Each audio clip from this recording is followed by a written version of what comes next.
Hey guys, welcome to the show. Thank you for spending your Friday with us. If you're watching after this broadcast, thank you for tuning in. Please give us a like, share, and follow. Have two of the girls from Empirical Paranormal here tonight. We're going to talk about their experiences and some of the places they've investigated and get their views and thoughts on the paranormal. Once again, thank you guys for tuning in. And I'm going to bring them in right now. Welcome, guys. Hi. How are you guys tonight? I'm enjoying the weather. The sun is finally shining in New York, so super excited about that.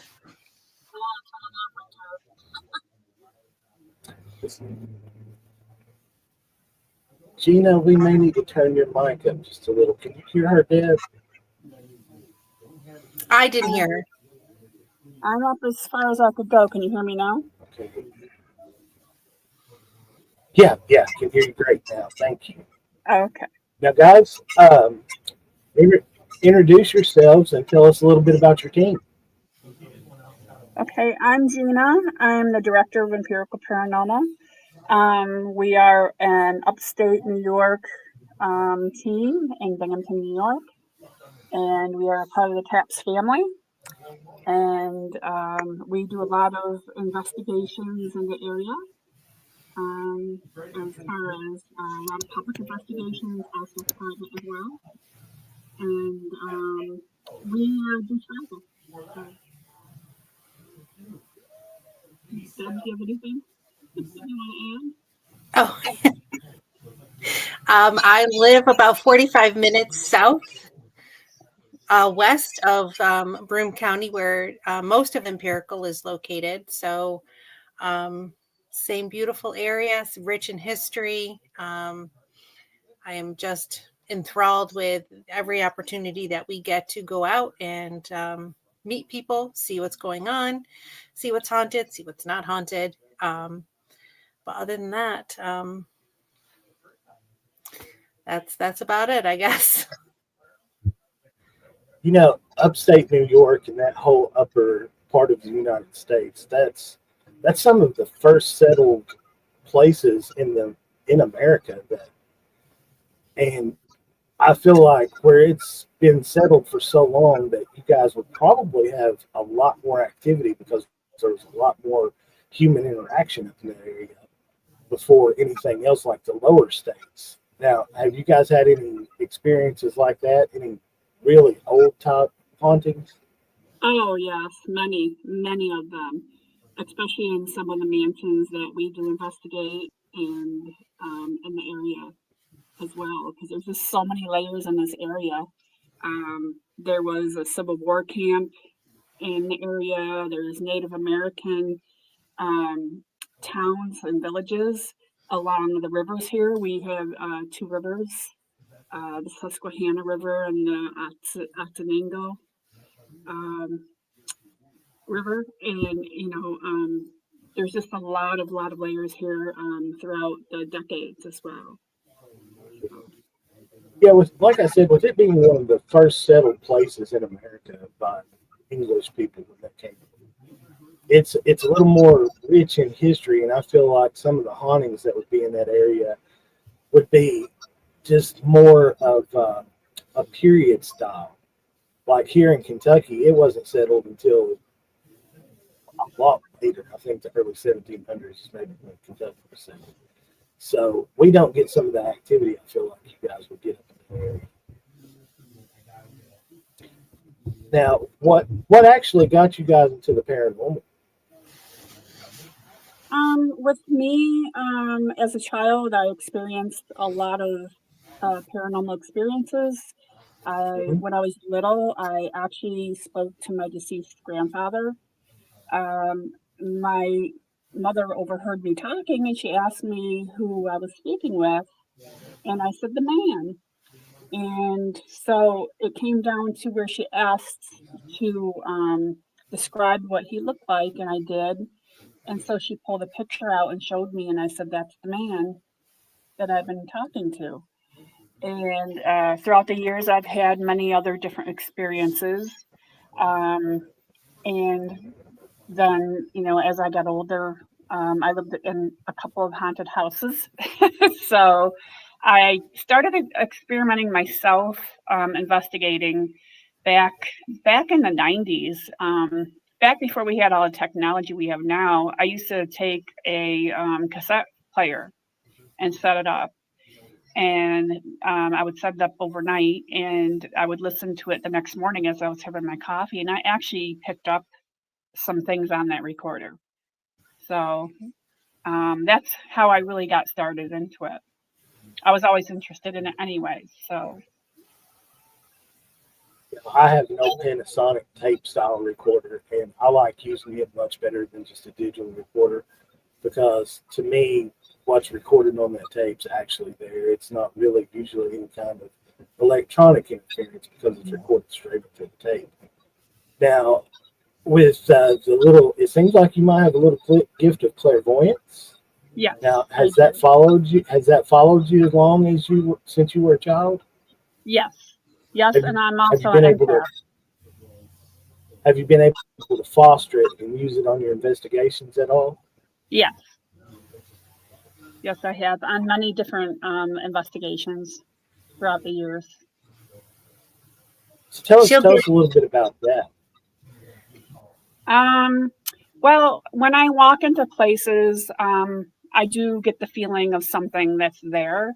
And like I said, I'm also an empath, so I feel their feelings. If they had a tragic death, I could feel that. If they're crying or or if they have hatred or anything like that, I feel that. So, and then I could tell if they're in another room. I could feel that, and I've seen also of spirits as well. So. And Deb, you can chime in anytime you want to. I talk a lot, so just tell me to shut up if you need to. But, that's okay. I don't. And see, I kind of wonder if, a lot of paranormal investigators, they'll walk in a place and say that it feels heavy. And I kind of wonder if maybe that's picking up on the energy too and not really realizing what they're tapping into or knowing exactly what's going on. How do you guys think about that? I feel like as you investigate more and more, you seem to pick up on energy more and more.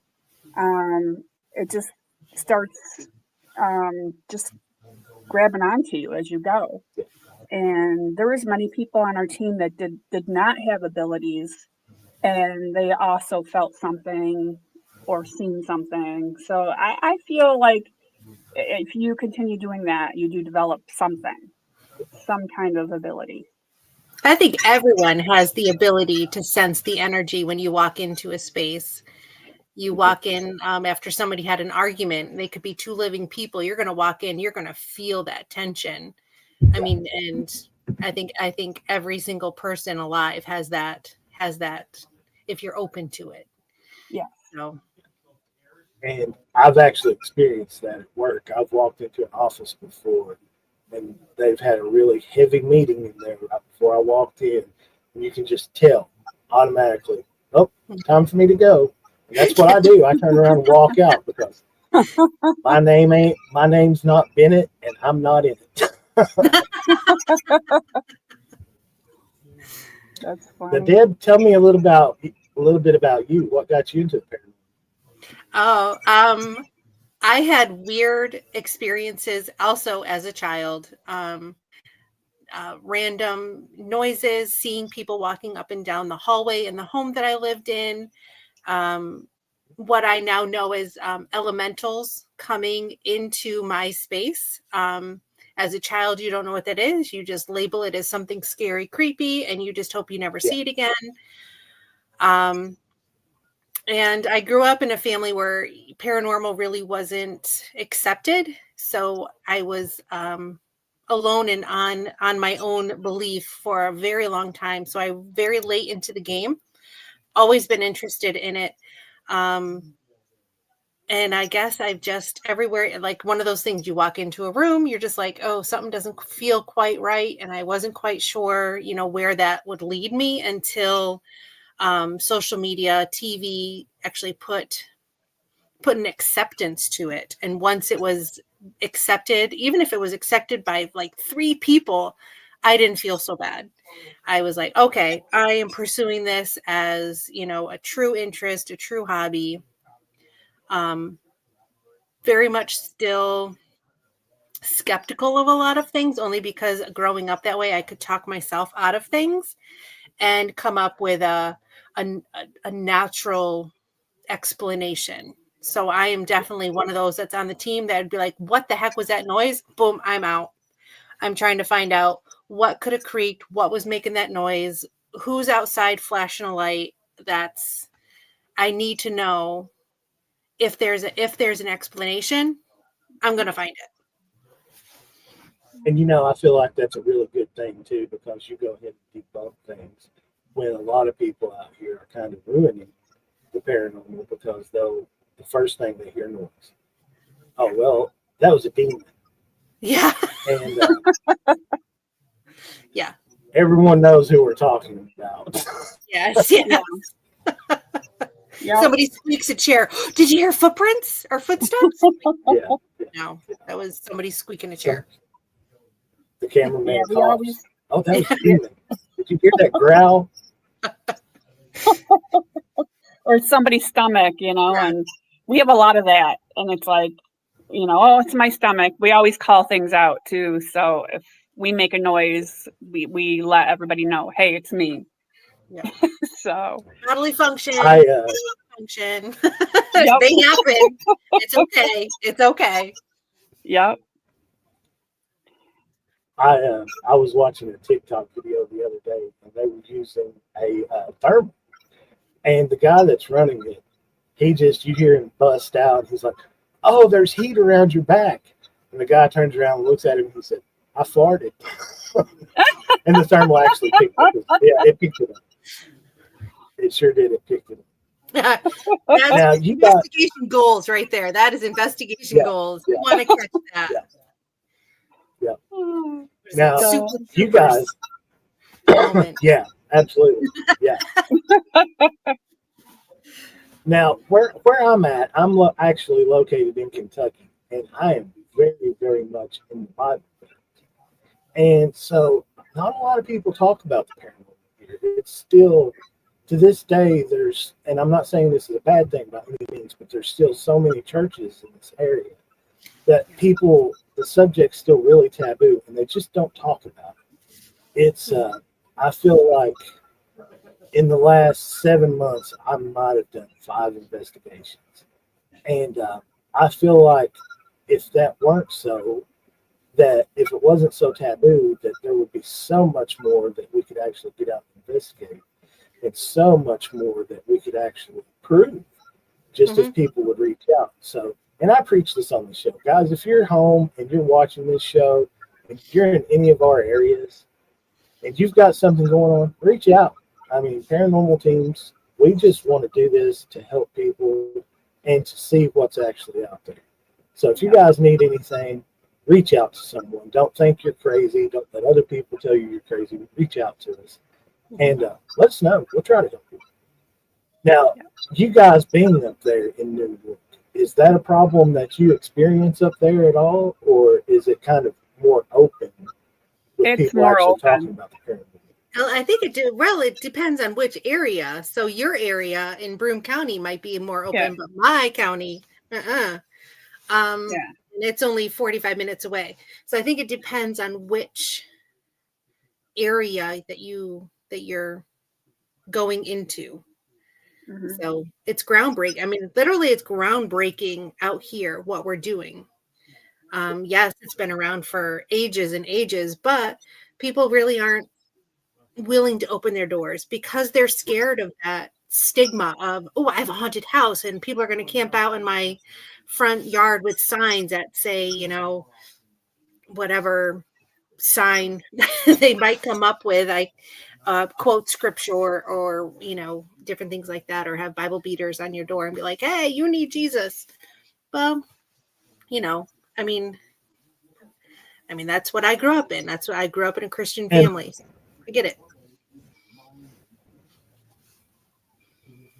and that's kind of one of the things that I say too. Guys, if you're out there watching and you are experiencing something, it's everything that I do for you guys, and I'm sure these ladies do. Everything's completely confidential. If you guys tell us you don't want someone to know, we're not going to say anything. We won't bring cameras in and do lives unless you give us permission. So, like I said, my group, and I'm sure theirs too, it just wants to help people. We got into this to find out what's actually going on and to actually help. And so, guys, if you need help, reach out. I'm preaching that pretty heavy, but reach out. Don't suffer in silence. Now, If you tell don't us have to about be scared, don't be scared. exactly, You know, exactly. that's why we do what we do. Yep, Hmm. that's what we're all Exactly. about, helping people. Hmm. And even with me, if it's something that I feel like I can't get to move on, I know a couple people that can help. I mean, I know Father Long, he is a demonologist, and I know Father Ken Torres, and he's a demonologist and exorcist. And we can get you the help that you need to reach out. Now, tell us about some of the places you guys have investigated. Well, we've investigated some local museums here. We help uh, preserve the history of the area. When we do the public investigations, all the proceeds goes back to those mansions to help preserve the building for the upkeep and keep the lights on and everything else that goes along with it. Um, we've done several of those. Um, we've done cemeteries in the past, but not too often. Um, but we do a lot of private homes, a lot of private businesses, and things like that. So, And theaters, yes, and theaters as well. I almost forgot that. Thanks, Deb. a lot of energy in those theaters. Oh, So yeah. Absolutely.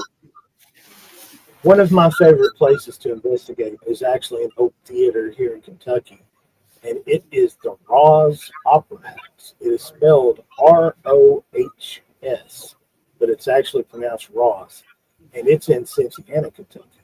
And the place actually sits on an aquifer, and that's actually how they heat and cool the building is with the geothermal out of that water that's underneath. And not probably 100 meters from the back of it, there's no set of train tracks going through there that are still active.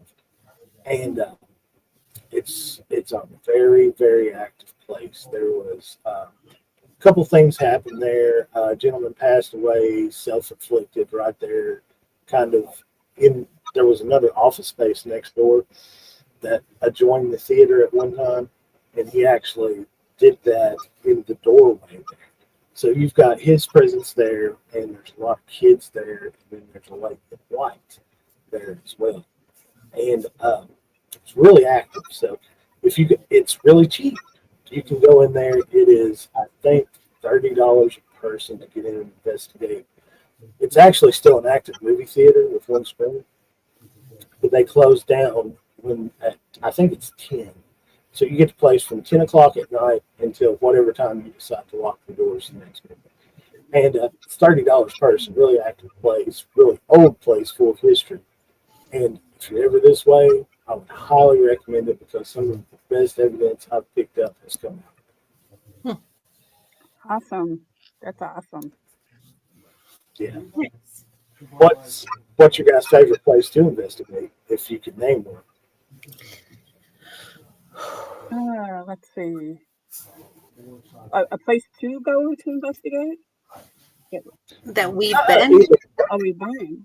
I think my favorite so far. I mean, yes, the mansions are amazing because they're beautiful. They have amazing woodwork, but I think the Endicott Performing Arts Center Mhm. is my favorite. That is an active theater still, and we caught some pretty amazing evidence while we were there. The personal experience that teammate Dominic and I had in this little weird changing room area. It was unlike anywhere I've ever been. Um, it was it was a very cool experience. And I'm glad that we have an opportunity to bring that to people. But that place is pretty awesome. I would say my favorite place is the Phelps Mansion in Binghamton, New York. We have a lot of activity there. We've experienced doors slamming while we were there. There's an apparition that was seen, a clock that chimes that never chimes. It's just as old as the mansion, over 100 years old. It's never been wound. It don't work. It chimed. Yeah, we've had a lot of different experiences there. That's one of my favorite. Yeah. Electrical things with the Phelps too. That's that's fun. You're like, whoa, wait, that wasn't on a second ago. And there's no explanation as to how it turned on. I mean, we tore that candlestick area apart, trying to figure out how that could have happened. Oh, yeah. Curator is like, oh, you turn it on like this, and it's on the other side of the room. We're like, but how did it turn on and then turn off by itself? It was on for a while. It was just, that was neat. That was very cool. That was the first time that's ever happened while we were there, ever. So that was amazing.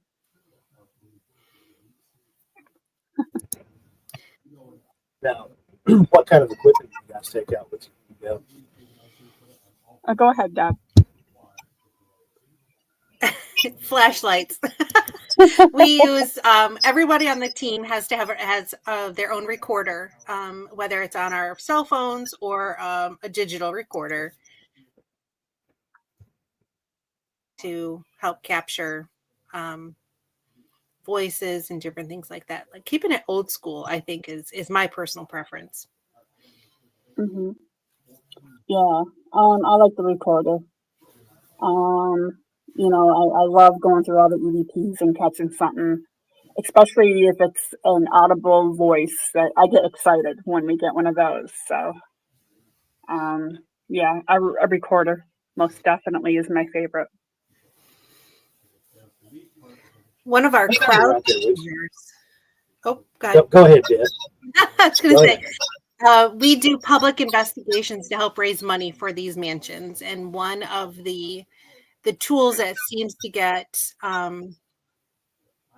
things stirring and turning is called the Phasma box, which is a non-internet based tool, and it just it helps people who are not quite sure if they're liking the whole ghost hunt thing, to like really get into it. They get to hear things that make sense. Like they're answering questions that are not just yes and no. It's something that is very tangible that we can say, yes, that is, the person who used to live here. And so that helps to like generate excitement. That excitement helps to bring in the energy. So those are I like the Epic box. Deb has that. She has the Epic box, and I like that one. Yes. Yep. It's a yes and no box. It just says yes and no. But and it can be quiet for like an hour.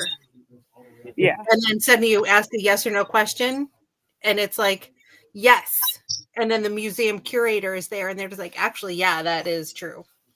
We have proof that is true. And we didn't know that, asking the question.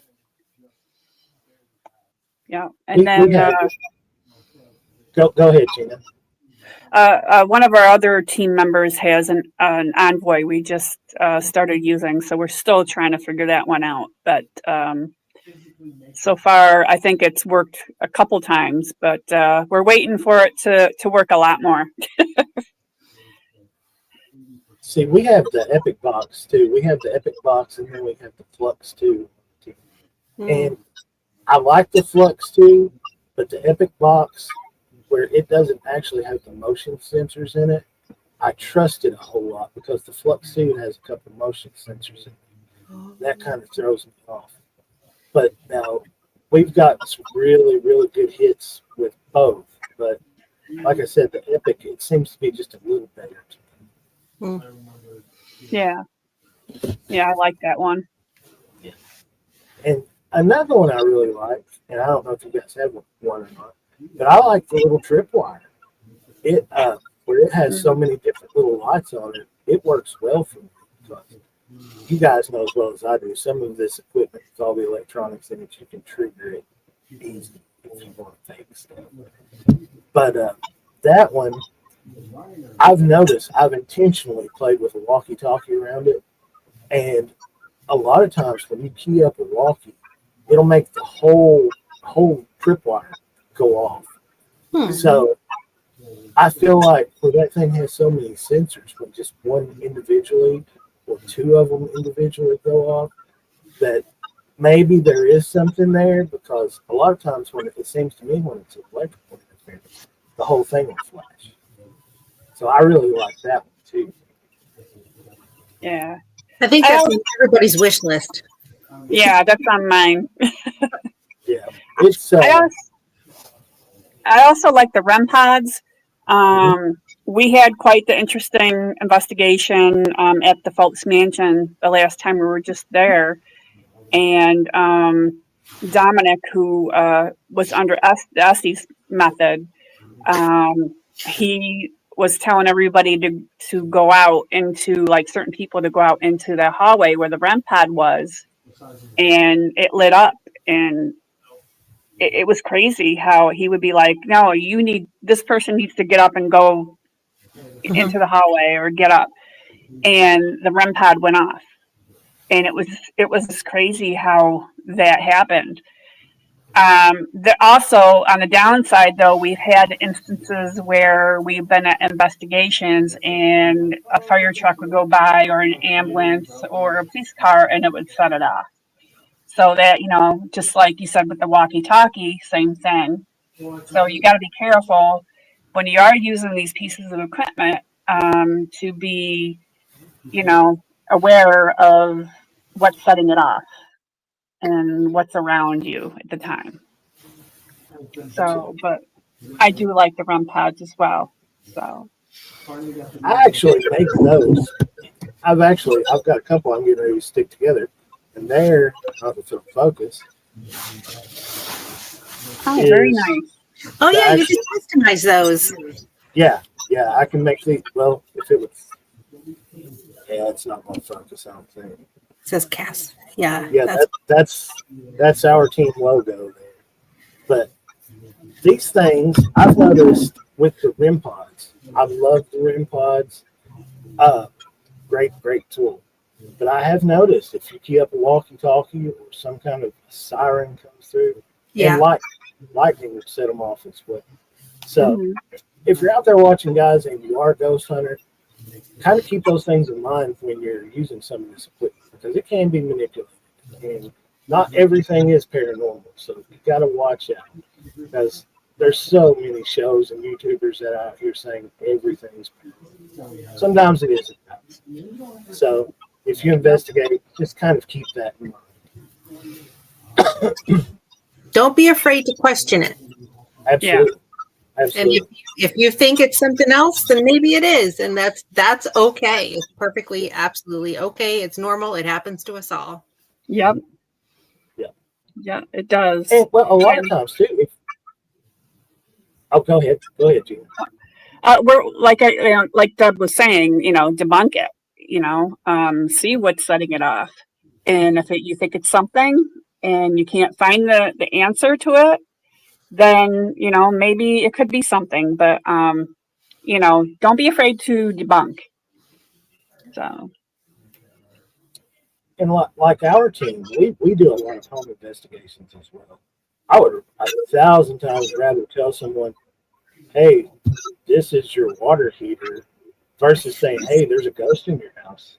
Yes. So Yeah. yeah, because we did one investigation where we felt like, and we had a psychic also confirm that the person needed to move out of the place. That's happened one time only. The rest of the times, the people have actually been able to get closure and deal with it. So, Hmm. I mean, but I we've been feel in. like, oh, go ahead, Jim. Oh, well, we've done private home investigations to where people have thought there was actually something paranormal going on, and we pretty much debunked it. And there was nothing really going on in the home, and we put their mind at ease. Like there was one time where we found that there was high EMF. So we found out that they were doing work in the home, and the electrical cords were not covered well. So it was sending off high EMF. And that's happened in a couple different places as well. And like same with the doors closing and opening, we make sure that the door is in correctly, or if there's any kind of slant or any kind of breeze coming through a door or window or anything like that. So that's what we do. So Carry a level. yes. And really, if the door is in really good condition, it doesn't take a whole lot to move one. It doesn't take much air to move a door. Mm-hmm. I mean, if a lot of times if you've got a door that's barely open and someone opens an exterior door, just that little vacuum will almost slam a door. Yeah. I mean, there's not much air movement there at all, but it's enough to scare the crap out of you if you don't know what's going on. Yeah. Yeah. Yep. That's when you go out and you're like, did somebody just come in?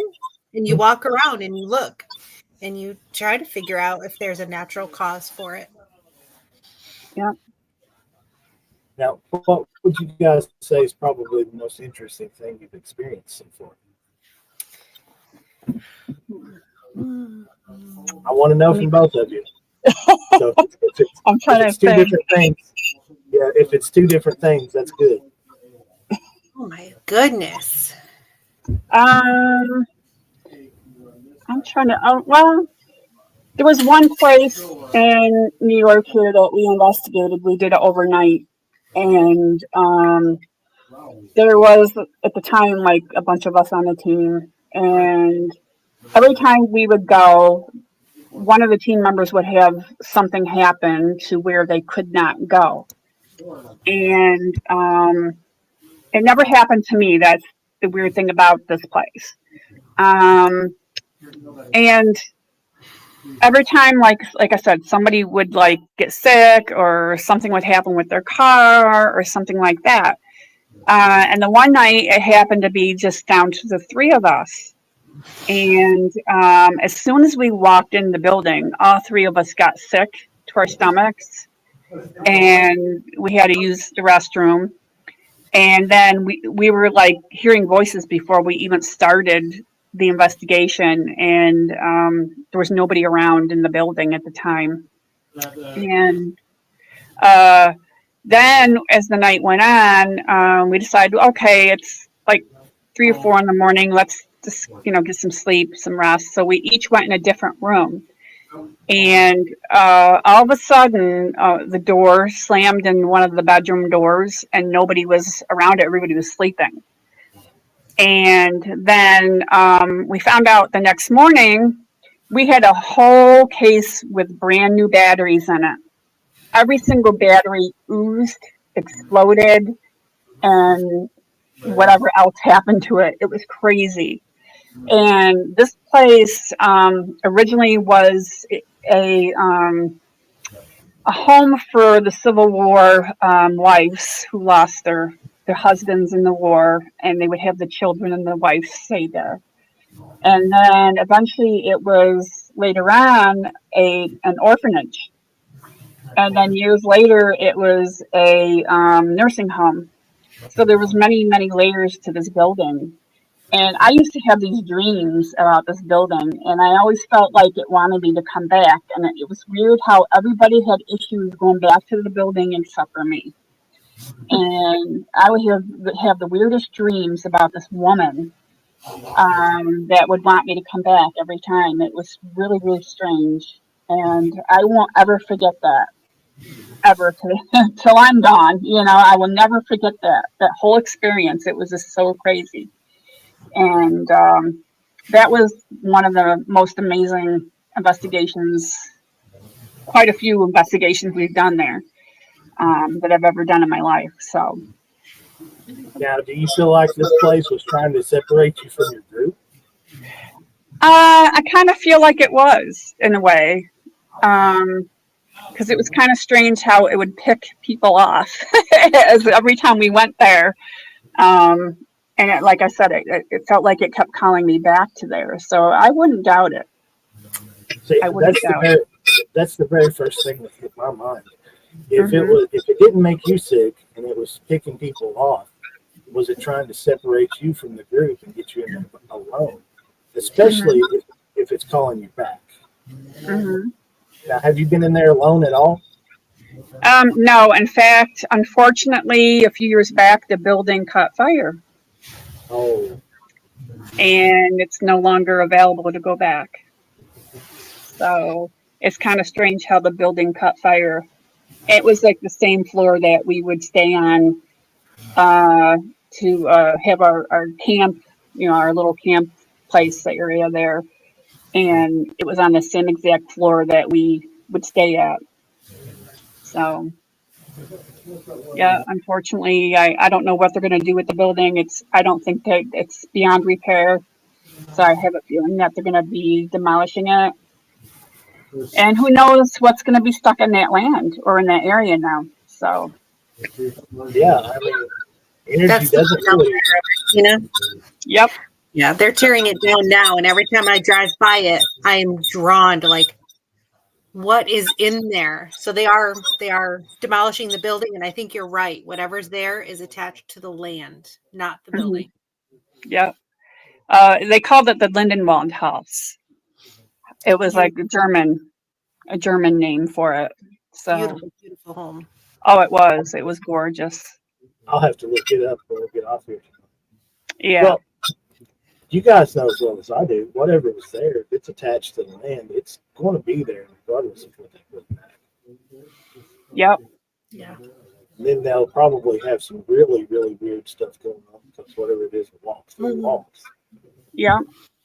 And who knows if they're going to rebuild anything there. So that place might have activity as well if they rebuild on that land. So you just never know.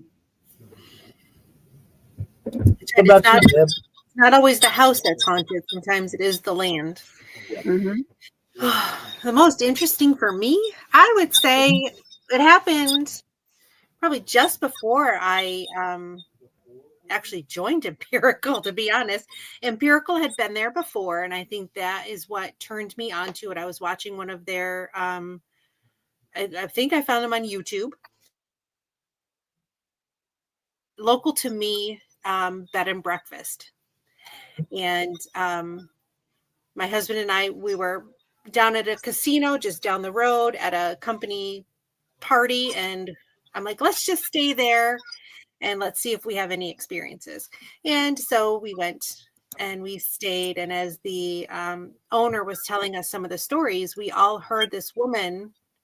It was like a slight scream, almost like not like an in pain, but like trying to get our attention. And the owner just kept talking about it, and I'm looking at my husband like, I think there's somebody outside like in trouble. And he saw our expression and he says, oh, that's just the lady who screams. And he couldn't, it happens so often. He just kept right on talking about it. And I'm thinking, oh my goodness. And we're sleeping here tonight. That's fantastic. So we pretty much had a run of the building. They encouraged paranormal investigations there. They are open, they embrace it. So we were touring the rooms that were not rented, and the room that was adjacent to ours, we were just touring through it. I had just my video camera on my phone, and both my husband and I were drawn to this closet. It's just a closet. There's nothing in it. It was just a closet. And I'm thinking, oh, I get like cold chills. And we both said, oh, I just got a cold chill. Granted, it was December, so could have been the weather. But at the same time, I saw a light shoot out of the closet and turn and zoom past me. So I saw it with my own eyes. My husband saw it, and I got it on film. So I can't wait to go back. Every time we try to get back there, there's always something going on. And they actually shut down this past winter to go with their property down south and build that up a little bit. But they're opening again soon. So I'm very excited to get back in there. Yeah. Yeah, I know exactly what place you're talking about, Deb. And I know exactly what room you're talking about. So, yeah. Very cool place. And I'm sure if anybody is in the Tioga County area, you are probably knowing exactly what inn I'm talking about. And if you love animals and goats, go see it. See, guys, that makes me want to come up that way so much more. Well, you're welcome anytime to come up here. I've been wanting to come up to Massachusetts and do Salem. That's oh one yeah, I love that city. It's really high up there on my wish list. That one, and probably I want to do the Myrtles Plantation so bad. Yes. Yep. Yeah. And I'll eventually get there. Eventually. Now, what's your guys' bucket list location? Someplace, if money wasn't an object, someplace here in the United States or overseas, either. What would be the big one? For me, I would say Waverly Hills. You know what I'm talking about, right? Yep. That's my number one. Trans-Allegheny would be another one. I think those two are the two major ones that I would love to go to. Waverly, I would highly suggest going there. Yeah. I've been there a couple of times. I haven't done an overnight. I had one actually scheduled last year, and I didn't get to make it. But Waverly, it's hit or miss. It depends on how you go into that place. If you go in there asking the same old wore out questions, you're not going to get much. If you go in and you kind of see, Waverly wasn't just a tuberculosis hospital. After it closed down from that, it was geriatrics hospital as well. So there were a lot of older people in there when it actually closed down. But if you go in and you attempt to play with, there's a couple of children in there. If you go in and take a ball with you, there's one named Timmy. And he'll actually sit down and play ball. And you'll catch a lot of shadows there. You'll see a lot of stuff out of the corner of your eye. And there's also reports of when that place was a geriatric hospital, and I'm not sure if this is true, but I've heard it time and time again, that actually one of the geriatric patients was being treated there, and she had cut her wrists, and she had run out the front door screaming. And one of the reported sightings there is actually that old lady coming out screaming with both of her wrists cut. And when people try to help her, she's gone.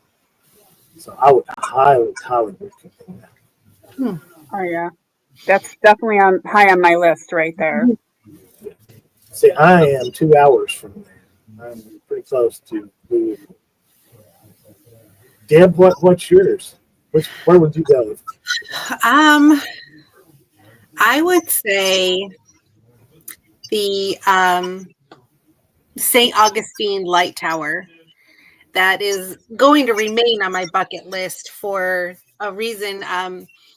We were watching Ghost Hunters back when they were on the TV. It was like the first time they ever aired it.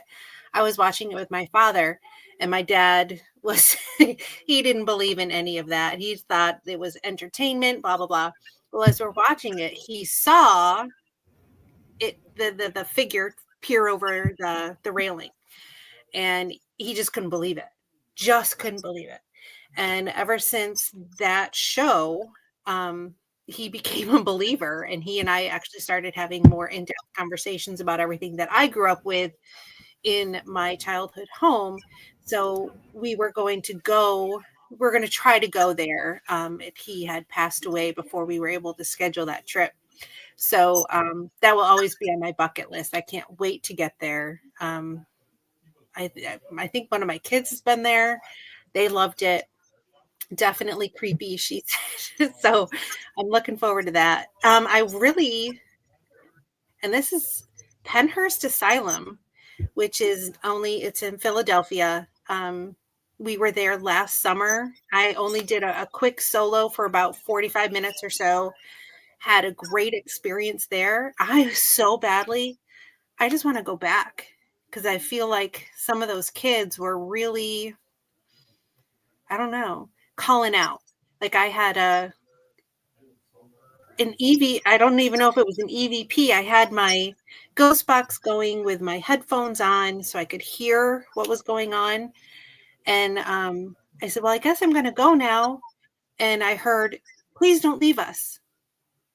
And it like broke my heart. And I like, oh, so I went back in, waited for a little bit. And then I couldn't wait to hear the evidence that I got on my recorder. And I walk out of the building and I go to listen to it on my way back to our camp where we had a table set up, and my recorder glitched it. So it's in the recorder. It just won't let me access it. So I want to go back in the worst way and recapture some of that evidence. And already in our plans, Deb. yeah.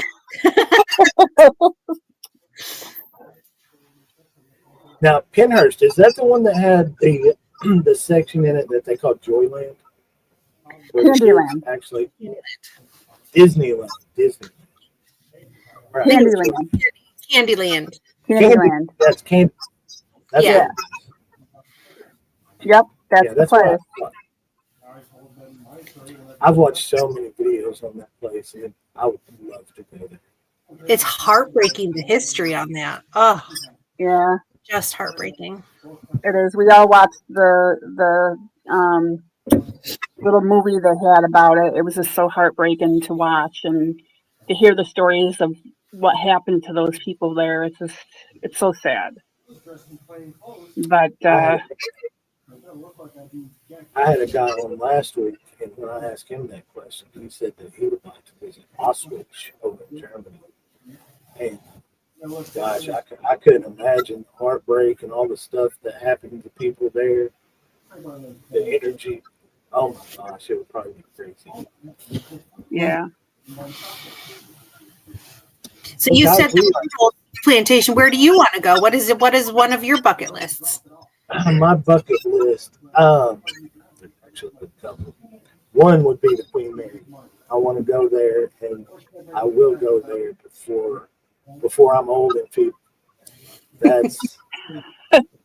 I've watched so much on there, and another one is there's actually a Titanic museum that's out west, which there's one down in Tennessee as well, and they have some stuff that's off the Titanic.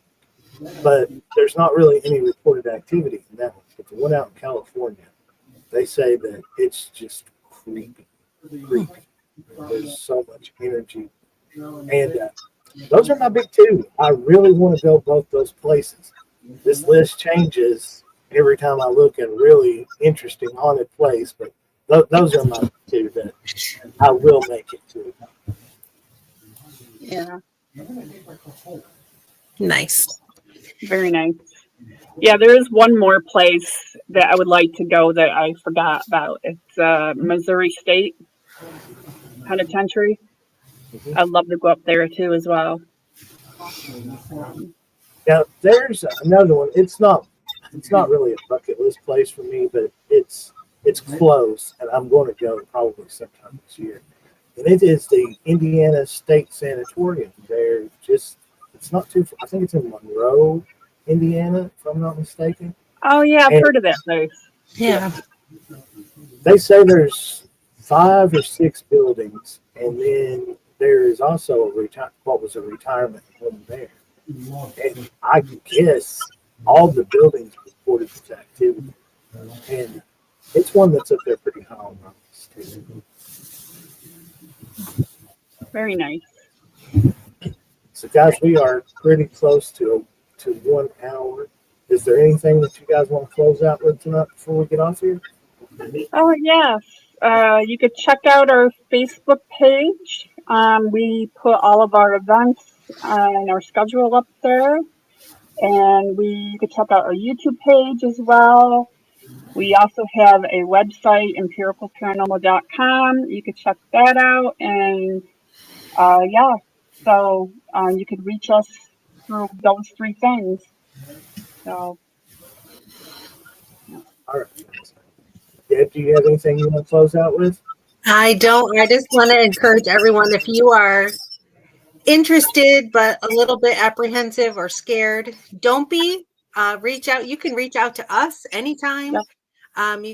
Tim, definitely, if you found us, there's a reason, and just explore it. Have fun. Don't be scared. Just enjoy it. Mm-hmm. Well, guys, thank you both for being on tonight. Well, thank you for having us. And guys, you guys have a safe weekend. I'm not sure if you guys are scheduled to get the storms, but in my area, it's supposed to be really bad tonight into tomorrow. So if you are, be safe and stay. Yeah. You as well. Too. Praying for you. Yeah. Thank you. I've got a backup generator, so if anything happens, bring on the wind, huh? Yeah, I'm ready for it this time. Well, guys, thank you both so much for being on. Thank you so much. And you guys have a good night. You as well. Thanks. Thanks. Good night. Guys, if you are out there watching and you need anything at all, if you think you've got something, reach out to someone. These two girls here, if you're in their area and you can help reach out to them, they are Empirical Paranormal. You can find them on Facebook. Reach out, guys. Thank you guys for spending your Friday night with us. I'm going to say Wednesday because the show is usually on Wednesdays. But thank you guys for spending your night with #Paranormal. You guys have a good weekend and good night.